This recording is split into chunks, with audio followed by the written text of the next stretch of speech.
Okay. So let me just flip back here a little bit. So your essay, these are your 6 steps. Okay. How a bill becomes a law. Made it through floor consideration yesterday, okay, or Monday, whatever day it was, and then conference committee today, and then presidential action. And I think we've already touched on conference committee earlier in this process when we were talking about different types of committees. Okay. So when you're writing this essay, guys, you just have an introduction. If you go through the notes, there's 1 page on this, there's 1 page on this, there's 1 page on this. These are, you just got to throw in a few things about the importance of each step. This one's a little bit longer, okay, because you've got the House rules and the Senate rules when they debate and the number of amendments or changes they allow to a bill, okay, and then conference committee is pretty easy, and presidential action is real easy. Okay, so that's what we're going to get through today, and then I got a review sheet for you guys that we can go over. Okay. All right, so referral to committee, hearings, markup, floor consideration, House, floor consideration, Senate. Okay, and yesterday I talked about the filibuster and that you can stop a filibuster with a cloture. Okay, so when we're in Congress, okay, and either the House or the Senate will do what's called a roll call vote, or, guys, most members can just, you have to be present to vote. You can't be at home and vote until COVID. Okay, in the House of Representatives only, the Senate, you have to be present to vote, but Nancy Pelosi changed the rules to where you could vote from home. Okay, some of the Republican members of the House have been complaining that, we're paying these members $174,000 a year, and they've worked less than 100 days this year. Okay, so they're able to work from home and not come in and vote. Okay, there's usually a little button at their desk that they can press yes or no. Okay, while they're in there, you know what I mean, to register their vote. Sometimes they'll do a roll call vote where they'll call everybody's name and they have to say it out loud, yay or nay. Okay, and then they'll keep track of those votes. As far as the filibuster goes, you can see this goes back to 1963 to 2008. You can see the number of times the Senate filibuster has been used by one of the 2 parties, usually the party that's in the minority. Okay.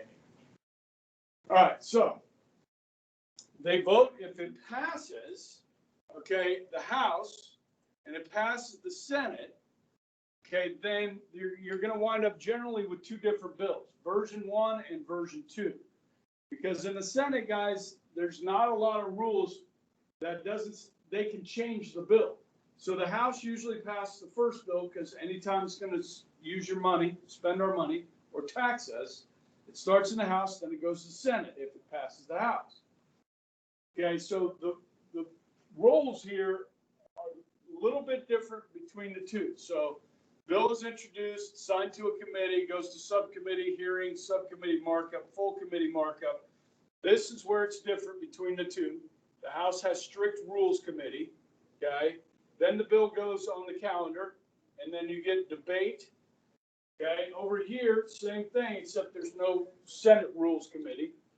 Okay, then you're going to have version 1 from the House, version 2 from the Senate, and you're going to need a conference committee to settle the versions between version 1 and version 2. Okay, so conference committee. You guys remember when I did this? House proposes a 15% tax increase, the Senate a 5% tax increase. Both those bills passed, and they have to reconcile those in the conference committee. Okay, so I'll do that again here in a minute. I'm going to go, once I finish this, I'm going to go over how Obamacare became law, and it'll just take us back through the whole process and just help review it for you. Okay.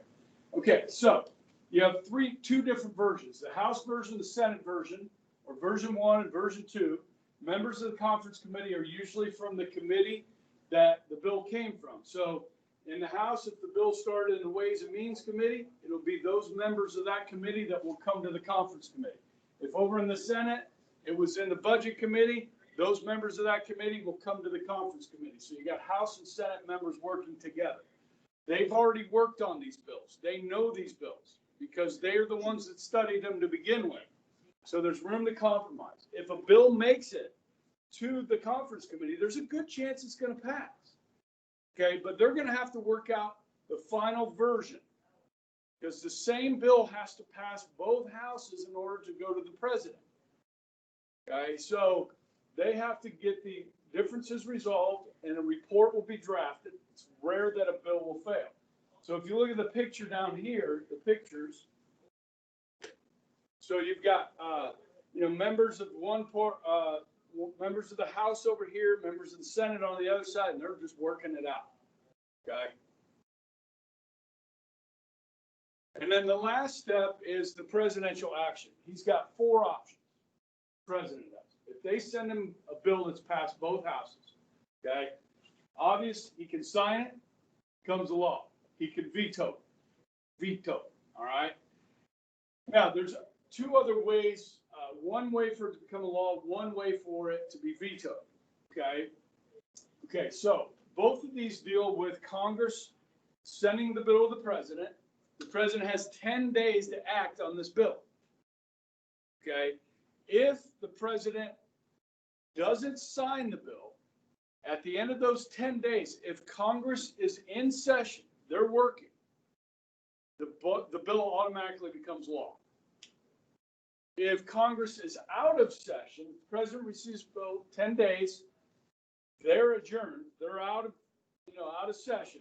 He doesn't sign it, the bill does not become law. This is known as a pocket veto. Okay? You follow me here? So if Congress is in session, it becomes law. Congress is out of session, it's a pocket veto. Both of these 2 are rarely used, and there's no political science term for this, like filibuster or gerrymander or anything like that, or pigeonhole.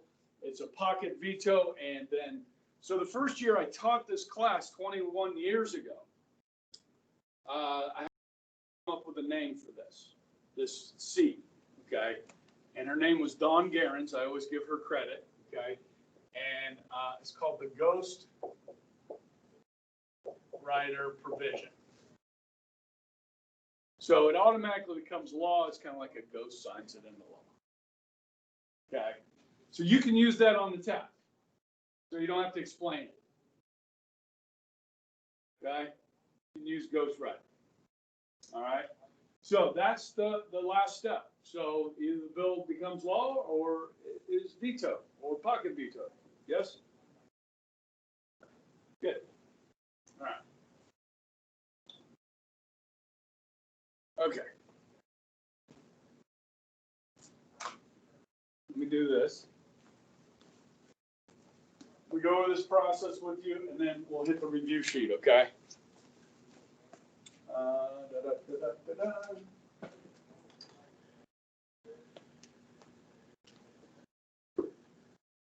Okay, we're going to take you back to 2009. Okay? Well, let's go to 2008. Okay, President Obama is elected. First term, okay? You got to remember, George W. Bush, gerrymandering. You got to watch the videos, you're going to be in deep trouble. Okay? Gerrymandering is one thing you have to write about on the test, okay? Dividing up districts to favor one party over the other. It's all in the videos. Okay. All right. How a bill becomes law. 2008, President Obama's elected, okay? And the Democrats do very well. At the time, George W. Bush had served 2 terms. But when he was leaving office, guys, W. Bush was very unpopular. And the Republicans took a beating at the polls. Okay, so when Obama ran, he got a lot of Democrats elected with him to Congress. Okay, in fact, guys, The House of Representatives, okay, was controlled by the Democrats, and Nancy Pelosi was the Speaker of the House, okay? The Senate was controlled by the Democrats, and they had 60 votes. It was 60 to 40, Democrat to Republican. Republicans are getting their butts kicked, okay? Thank you, W. Bush, for that, okay? So, now, President Obama ran for president saying he wanted to do some type of national health care system. He got elected. Okay, Democrats have been trying to do this since Harry Truman in 1948. Okay, and now they see a chance to do it. Okay, now where's the American public on this? It's probably about 60% of Americans that don't like this idea, 40% that do like this idea. Okay, if you look at the polls, okay? Now, this bill is going to be huge. It's 2,600 pages long. So Nancy Pelosi introduces this bill, okay? First step she's got to do is send it to committee. Because it's 2,600 pages long, or it's going to end up being 2,600 pages, she's going to send it to 11 committees, because that's a lot of work to do, okay, to create this whole huge system, all right, called the Affordable Care Act. All right, now, it goes to 11 different committees. It makes it out of those committees, okay? So version 1, we're just going to call this Obama Care. He said it's okay if you call that. It doesn't bother him if you call it that, okay? So this is version 1 of Obamacare, and it passes the House, okay, without one Republican voting for it. Because the Democrats have a majority, all it takes is a majority vote, okay? Now, I got to come over here to the Senate for a minute, okay? In 2001, really it was like 2007, one of these Senate Democratic senators was a guy named Ted Kennedy.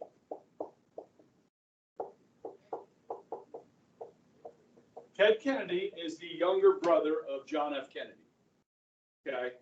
Former President of the United States. Ted Kennedy in 2007 is diagnosed with brain cancer. Okay, he's from Massachusetts. Now, if a senator dies in office, can anybody answer this for me? The senator dies in office, who gets to appoint a new senator for the remainder of that term? The governor of the state. Okay, at the time in 2007, the governor of Massachusetts was a Republican. And the Democrats were worried if Ted Kennedy died, this Republican governor would select a Republican senator, and the Democrats would lose their 60 seats. Why are 60 seats important? You wouldn't know this unless you watched the lecture from Monday. Okay? A filibuster can delay the vote by people holding the floor and talking and talking and talking so that they can't hold the vote. You can stop a filibuster with 60 votes. Okay? So Democrats are worried that they're going to drop to 59 votes, and if the Obamacare bill comes over here, Republicans will stop it by filibustering. Okay? Because if you got 41 people to filibuster, okay, this is how it works. I get the floor, I get recognized on the floor, and I start talking, and I talk and talk and talk for 5 hours, which I do every day. Okay? Now I'm a little bit tired, I need a restroom break. I'm going to yield the floor to you. You talk for 2 hours. Okay, I'm going to go take a break, get something to eat. I'll come back. You yield the floor to me. Then I yield the floor to you. You talk for 2 hours. And this just goes on and on and on and on, and could go on for weeks, months, years. So when a whole party says we're going to filibuster, the other side doesn't bring the bill up for a vote, because they know they're going to filibuster, and it's just going to waste everybody's time. You following me? So generally in the Senate, you need 60 votes to pass anything, not just 51, because of this rule. Okay? So now the Democrats are concerned that this governor would appoint a new one. So in 2007, Massachusetts changed its laws to say that if a senator dies, they will hold a special election. Okay? Kennedy's still alive. 2008, 2009, he's still alive. This bill passes the House. They send it over to the Senate. Now, because the Senate is different and they don't have a lot of rules on whether you can change the bill, they're going to pass a bill as well. And the Republicans can't stop it because they only have 40 seats. You need 60 votes. If they filibuster with 40 votes, the Democrats can stop it with their 60 votes. So not one Republican votes for this version 2. Okay? And it passes, but it's far different than that version. Okay? Now, so you got 2 versions. What's the next step? What did we just talk about? Conference committee. Okay? So you're going to send this to the conference committee. And this is made up of members over here and made up of members over here. And they're going to work out version 3. Okay? Now, the thing is, guys, everybody knows that these bills tend to change. You almost always end up with 2 different versions. So they know going into into conference committee, they're going to have to fix some things. So they'll pass a bill that's not ready to be signed into law by the president in either one of these houses. Because there's mistakes in there, there's things that need to be reviewed, but they'll pass it anyways, knowing that it'll get fixed here. You follow me? So if you go back to 2010, people will say, yeah, this version 2 here was not ready to be signed. Neither one of these were ready to be signed by the president. They were going to fix it here. So here's what happened. In 2009, shortly after the Senate passed version 2, Ted Kennedy expires. He dies. Okay? Now, we got a situation. There needs to be a special election. Oh, did I mention in 2008, Massachusetts elected a Democratic governor? But they had already changed the law that there would have to be a special election to replace a dead senator. So they got to hold a special election. The Republicans put up a candidate named Scott Brown, former underwear model. He's a moderate. He's from Massachusetts, okay? Guys, Republicans in Massachusetts are like Democrats in Kansas, okay? Usually pretty moderate, all right? So Scott Brown, and then the Democrats put up a candidate. I forget the woman's name, but she just wasn't a good candidate. She didn't have a lot of experience, and Scott Brown, was saying, I will vote against Obamacare. Now, Massachusetts is one of the most democratic states in the union, if not probably in the top 5. Most blue states. The voters of Massachusetts elected Scott Brown, the Republican, knowing full well that he would vote against this bill, Obamacare. So when we go to version 3, guys, and say they come up with it and they send it back to the Senate and send it back to the House to be voted on, because the exact same bill has to be passed, what's going to happen here? What are the Republicans going to do? Yeah, they said version 3, they're going to filibuster. This bill will never be passed. So now what do we do? If you're the Democrats and you're trying to get this bill passed, you've got version 1, you've got version 2 that's passed the Senate, and you got version 3. This is dead. This is dead on arrival to the Senate. It's a filibuster. Okay, so somebody tell me, can you figure this out? What President Obama signed into law? What was the Affordable Care Act?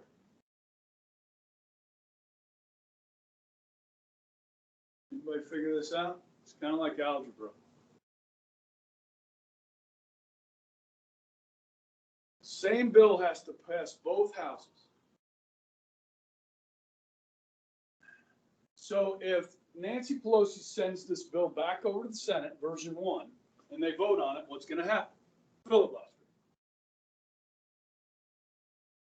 The only bill that's been passed the Senate is version 2. That's passed the Senate.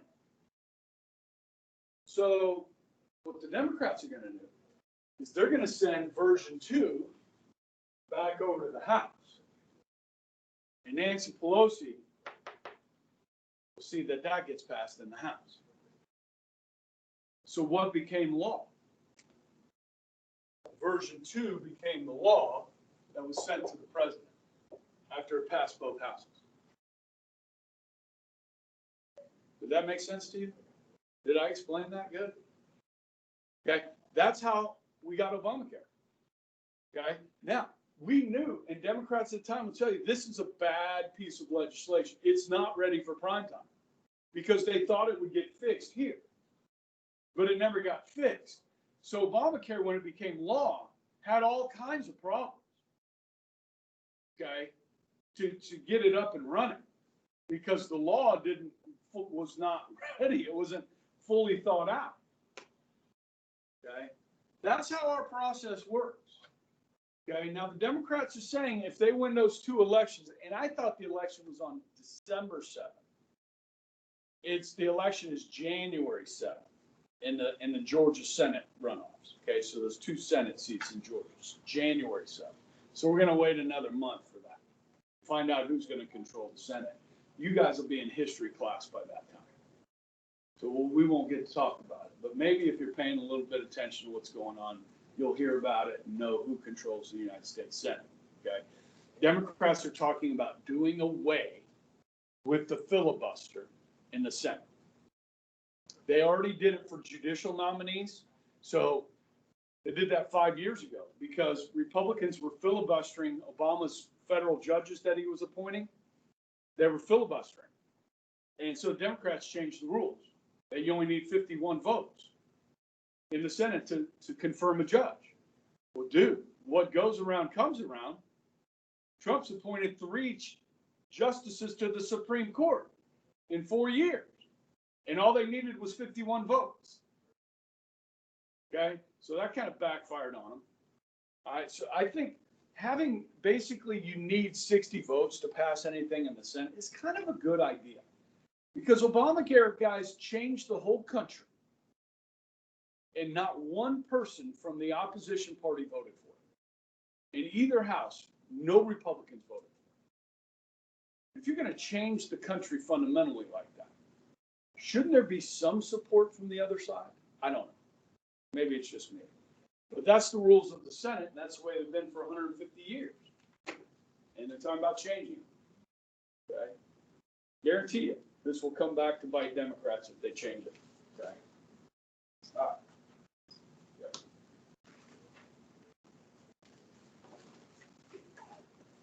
All right, Mateo. Focus on this one, and before Christmas, we'll get that chapter 4 test figured out, okay?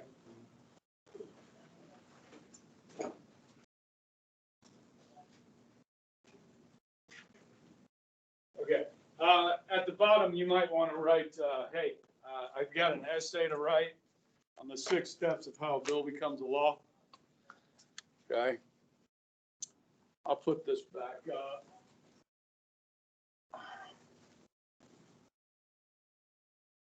Okay, guys, those 39 vocab words come in handy for sure on, just studying those vocab words will help prep you.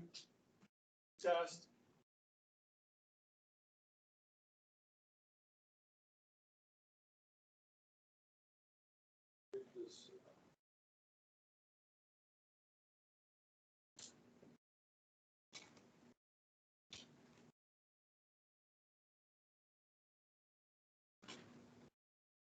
Okay. got 7 matching on the test. 7 matching. Those are just terms, okay, that you can get from your review sheet and from your vocab. Fill in the blank.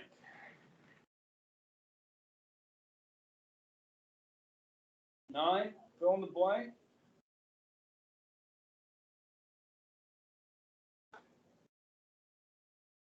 Multiple choice.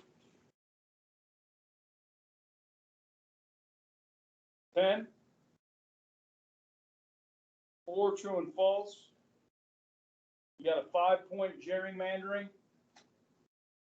And then your essay. That's worth 55 points. All right, let's go over this. Okay. Now, oversight, congressional oversight. This is typically known as the neglected function.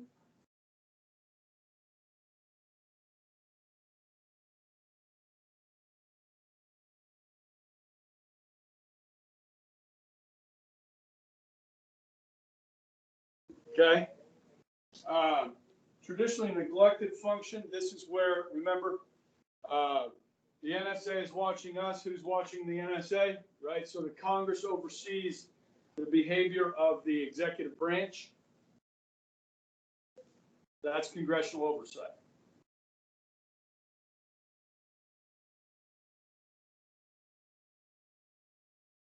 Interest groups, people who act together to achieve shared political goals. Interest groups. People that act together to achieve shared political goals. There. Okay, these are people that help get you elected, people that support the same thing you support, interest groups. Okay.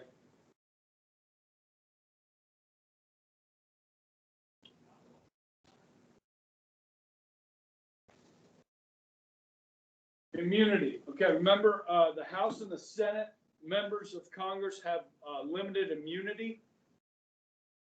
Let's see here. They can't be sued for what they say while on the floor. They can't be sued for what they say. So they can lie, they can slander, they can libel. They can't be sued for it. Okay. They also can't be arrested on their way to or from Congress. Down here at the bottom.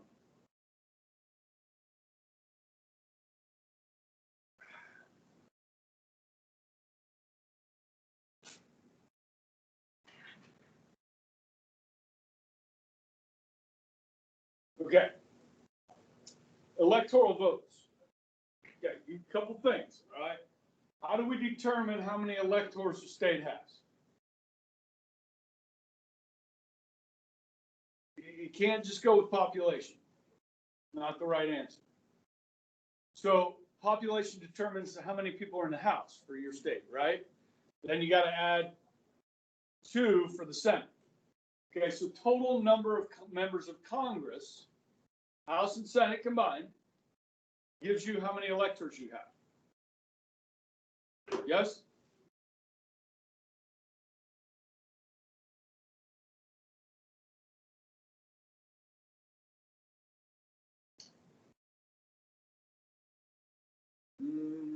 And then every 10 years, because the population changes, they have to reapportion those, right? I think I'll have more on that. Okay, constituents. People that live in a congressperson's district are constituents.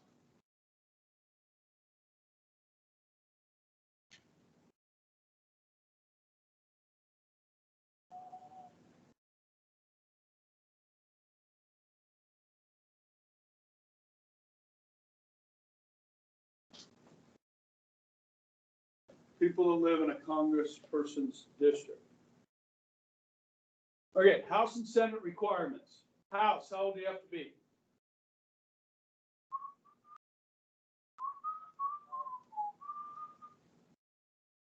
Just like schoolhouse right.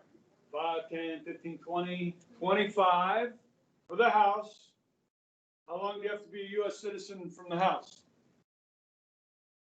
7 years. And for the Senate, 9 years. You got to be 30 to be in the Senate. Okay, 25 in the House, 7 years a citizen, okay, and live in the district, state district. Senate, 35, or excuse me, 30 and 9 years. Okay.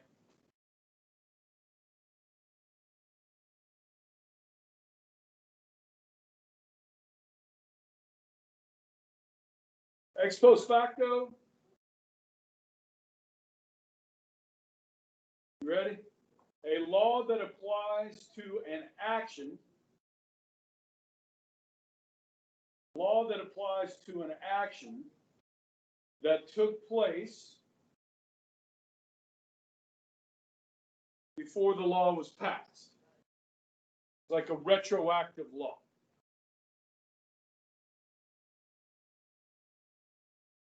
Smoking is legal today.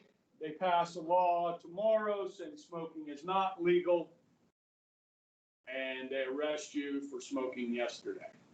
They can't do that. That would be an ex post facto law. Okay. Franking privilege. This allows members of Congress to send mail for free.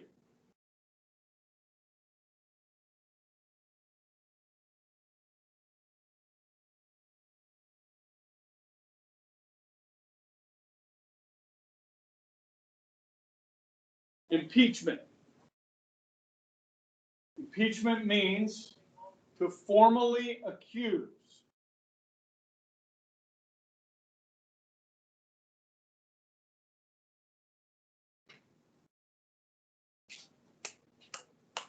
Formally accused. Now, who does that? Who gets which body, the House or the Senate? The House impeaches, and then the trial is in the Senate. Write that down. Trial is in the Senate.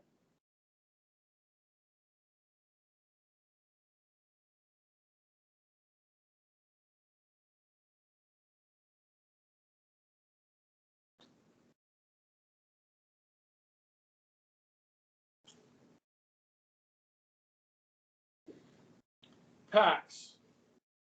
PACs are political action committees. Political action committees.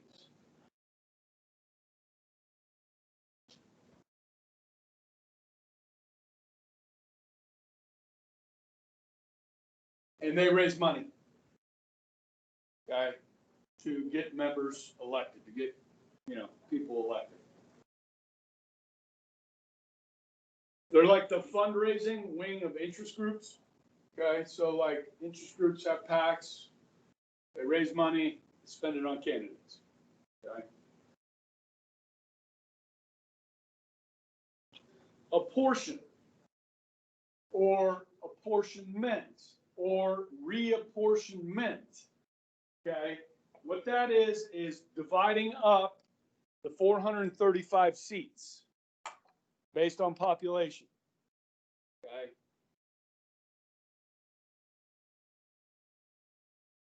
How often do we do this? Every what? 10 years.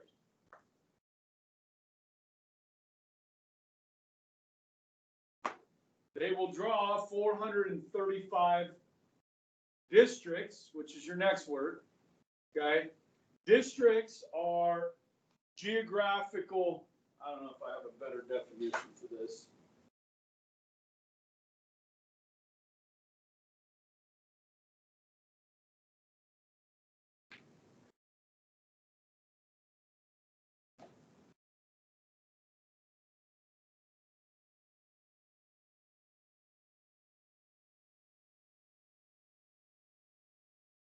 Districts are geographical borders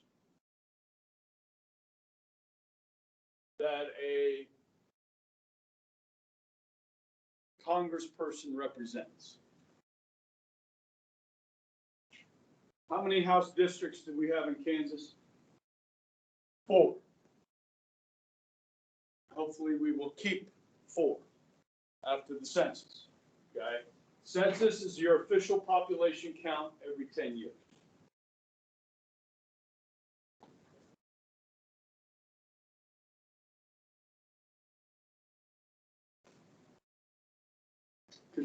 Oops. Constituents on there twice. Congressional powers. Okay. Note, you need to know the difference between the House and the Senate. Okay, so when we talk about powers, special powers, okay, only who can ratify treaties? The Senate. Only who approves presidential appointments? The Senate. Only who impeaches? The House. Bills that are going to spend your money have to start where? In the House.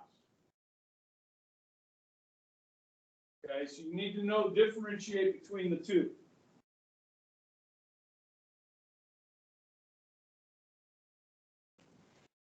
Other congressional powers include these things. Okay, these are expressed, written in the Constitution. Power to coin money, regulate commerce, raise and fund an army, law enforcement, the courts, and govern D.C. and add new states, that whole process. Okay, those are powers of Congress. The face of Congress. Okay, this is just a general question, like demographically. So most members of Congress are what? White. Male. Christian. And educated. But we do have changing demographics, right? So Congress is starting to look more representative of the population as a whole. Okay. Westbury versus Sanders, 1964.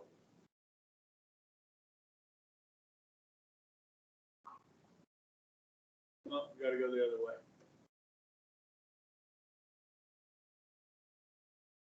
One person, one vote. Okay, so this is what led to the change of how we draw our districts. We used to be able to draw them kind of like this, where the population would be very different in each one, okay, which would disenfranchise people. Westbury versus Sanders says you got to have roughly the same number of people in each district. That's why they started looking funny, okay?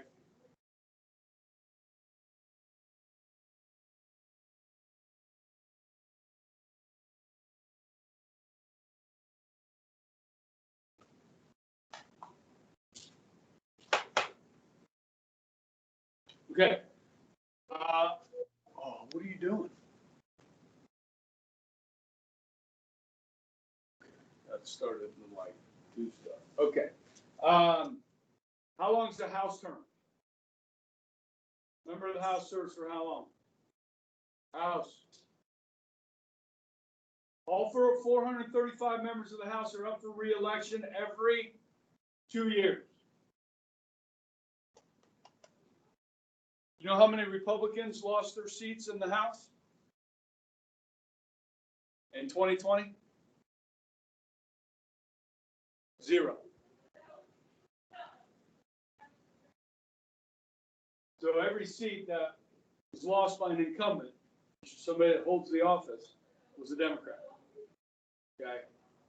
Republicans did very well in this election in 2020. Somehow Trump didn't win. Okay. How long is the Senate term?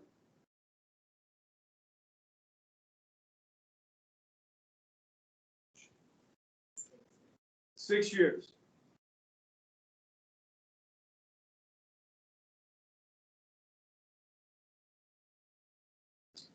Express powers, I just had those up. Those are expressly written in the Constitution. Okay. I don't know where that is.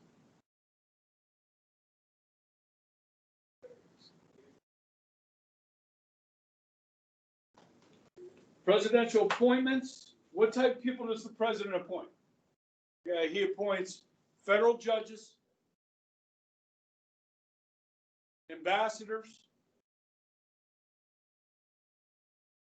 consuls,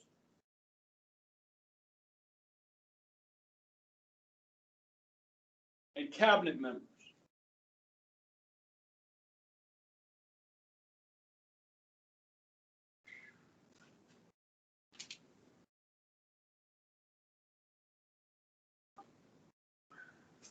So Joe Biden right now is going through his picks of who he's going to put in the cabinet.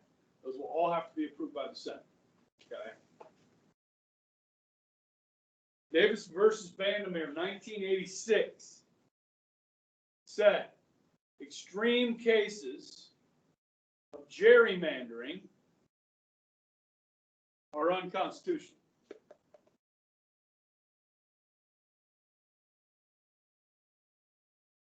So guys, this is basically your 5-point answer on this slide on gerrymandering. Where does it come from? Massachusetts Governor Albert's Jerry, okay, drew a district, looked like a salamander. Okay, what you do is you put your strengths in a certain area. This district here in Louisiana is heavily African American, heavily Democratic. The Democrats drew this district to not only elect a Democrat, but hopefully elect an African American Democrat. Look at this district. It's contiguous. It's gerrymandered. Okay, so Republicans and Democrats both do this. So this is concentrating the strengths of a party in this district. And the other way to do that is to break up your opponent's strength by cutting into their areas.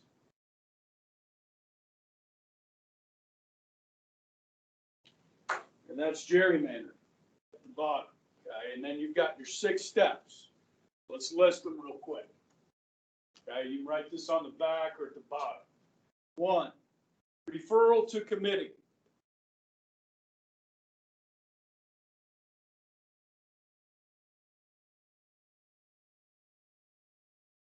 2, hearings.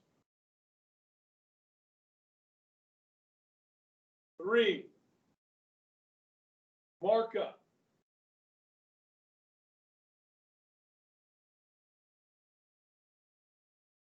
4, floor consideration.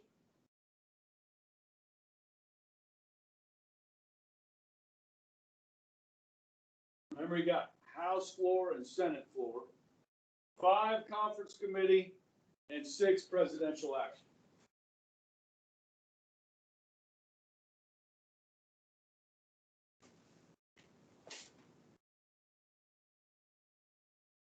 You get those 6, you got 6 out of 20.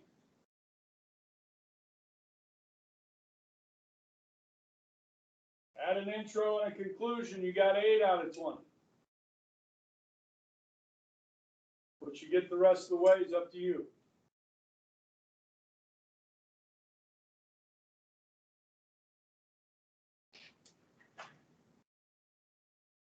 On internet.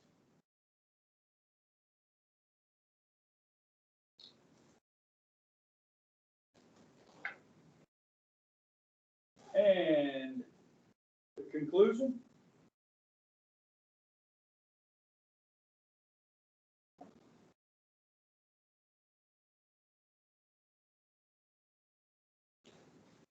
Gift ideas.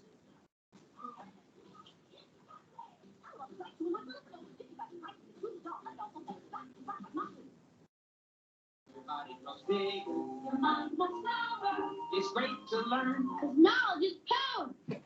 It's so much happy, put you on the road. All your favorite school must go outside. I'm just a bill.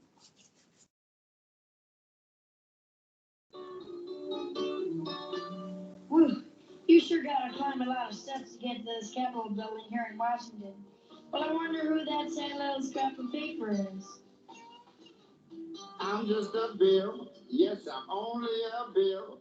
And I'm sitting here on Capitol Hill. Well, it's a long, long journey to the capital city.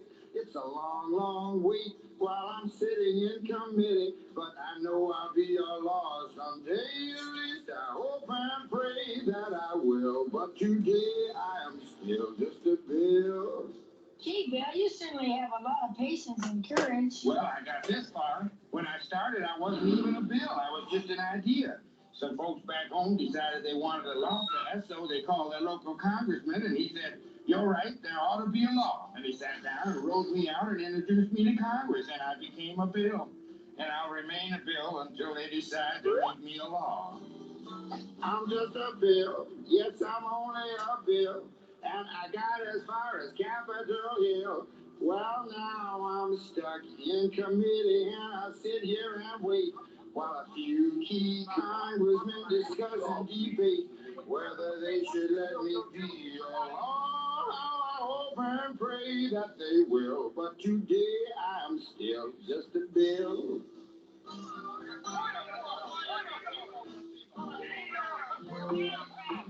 Listen to those congressmen arguing. Is all that discussion and debate about you? Yeah, I'm one of the lucky ones. Most bills never even get this far.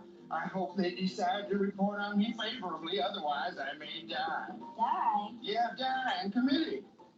Oh, but it looks like I'm going to live. Now I go to the House of Representatives and they vote on me. If they vote yes, what happens? Then I go to the Senate and the whole thing starts all over again. Oh, no. Oh, yes. I'm just a bill. Yes, I'm only a bill. And if they vote for me on Capitol Hill, well, then I'm off to the White House where I wait in a line with a lot of other bills for the president to sign. And if he signs me, then I'll be a law. I hope and pray that he will. But today I am still just a bill. You mean even if the whole Congress says you should be a law, the president can still say no? Yes, that's called a veto. If the president vetoes me, I have to go back to Congress and they vote on me again, and by that time you're so By old. that time, it's very unlikely that you become a law. It's not easy to become a law, is it? No, but I hope and pray that I will. But today I am still just a bill. He signed your bill. Now you're a law. Oh, yeah.